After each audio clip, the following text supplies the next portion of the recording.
Pozdrav svima, dobrodošli na moj kanal Ukusna hrana. Danas ću da napravim brzi nepečeni kolač sa bananama.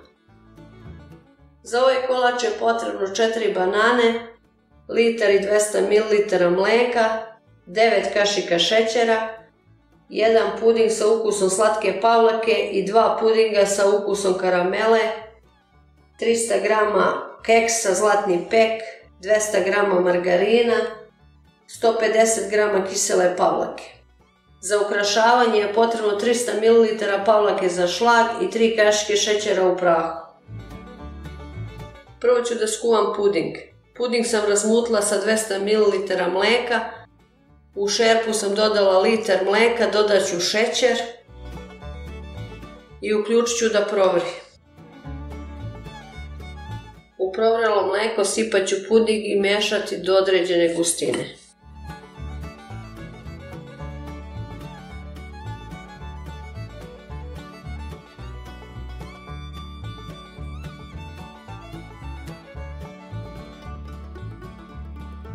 Keks ću izlomiti na komadiće.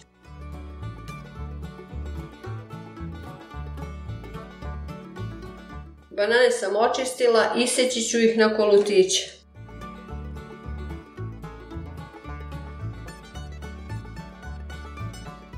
U vruć puding dodat ću kiselu pavlaku.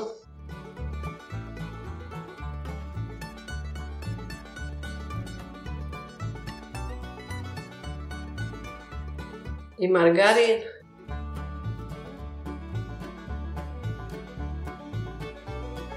I mešat ću dok se ne istopi.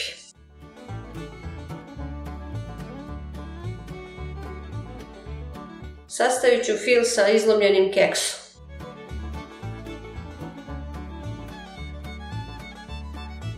Sve ću lepo sjediniti.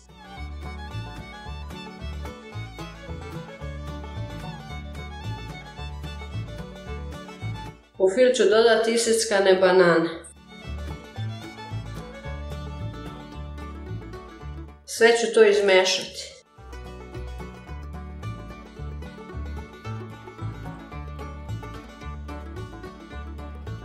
Pleh veličine 20x30 obložila sam samolepljivom folijom i u njega ću izručiti smesu za kolač.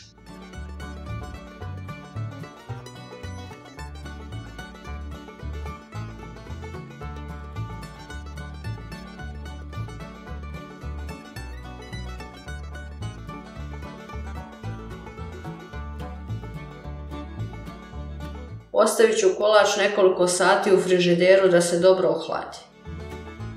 Umutit ću pavlaku za ukrašavanje kolača.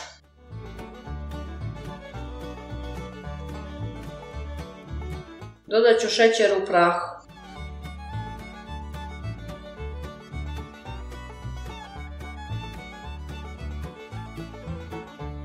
Kolač sam izvadila iz kalupa na tacnu, sada ću ga ukrasiti šlagom.